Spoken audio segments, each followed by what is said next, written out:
An amazing image format that is really taking off now is WebP.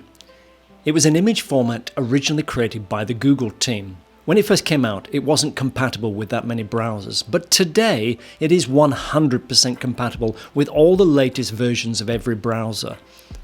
There is no reason now you shouldn't be using WebP for your image format across the whole of your site. Now, of course, if people are using old browsers and you are serving an industry that may be serving to people who don't update their browsers that often, then of course you may not be able to just jump 100% to WebP. 99.8% of websites though can jump straight to WebP. So why are you waiting any longer? A lot of people these days use image converters like Imagify to convert your JPEGs and PNGs into WebP.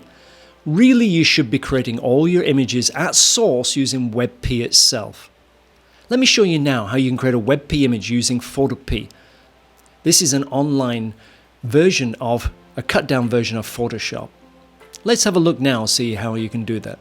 So as mentioned, using WebP images is the way to go. A good little tool, if you don't know about this one, is the image size info as an add-on for Chrome and Brave. This is a great little extension, and you can basically find out image information very quickly by using View Info. Just right mouse click. One of the challenges you might have is actually creating WebP images. You shouldn't really be using any converters unless your site is an existing site with a lot of JPEG and PNGs on there. If it's an old site, you ain't got a lot of choice because you'll need to convert those old images into WebP electronically using a plugin like Imagify. When you're creating new content though, from now on, I highly recommend you go and create WebP images.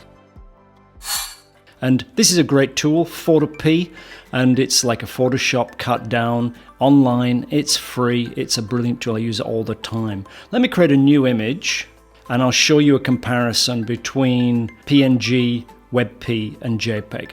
Let me just find a nice little image. Let's see if I can find a cute bunny. Cute bunny is the one. Cute bunny. Yeah, that'll do. Okay, I'll get rid of all the extra stuff that I don't want.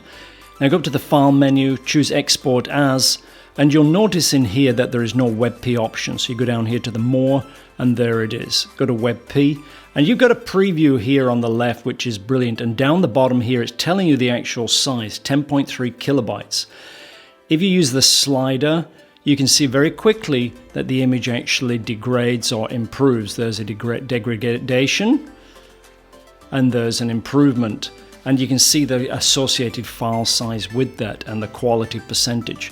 So you can do it to whatever you feel is appropriate. So in this case, about 10.5 seems like an okay one for this particular image. Now notice here there's the format WebP. I can go in and have a look at PNG for that. Now of course I need to change the settings. So if I look at the quality settings, we're going to end up with something like around here, 57 kilobytes, as you can see down the bottom here. That's huge in comparison to the WebP. Let's have a look at JPEG. And again, we're going to need to adjust the slider. Let's have a look. Okay, let's go down. Yuck. Oh, sort of okay, a bit grainy, like sort of similar to the quality, probably a bit too low. There we go. So that's 15 kilobytes. So you can see the difference straight away between the WebP at 10 kilobytes and the JPG. You're saving 50% on an image this size, which is a 600 by 600 image. So hopefully that gives you a good indication of the value of WebP to create your source files from now on using WebP. And there are other software that you can use if you've got Photoshop itself that produces WebP, and there are some other online editors that you can use. But to be honest, there's not too many systems currently supporting WebP for free, but this is one, Photopea. So there you go. There's an example of how you can create WebP on the web for free. Now, of course, if you've got things like Photoshop, you can actually create your own WebP images inside of that.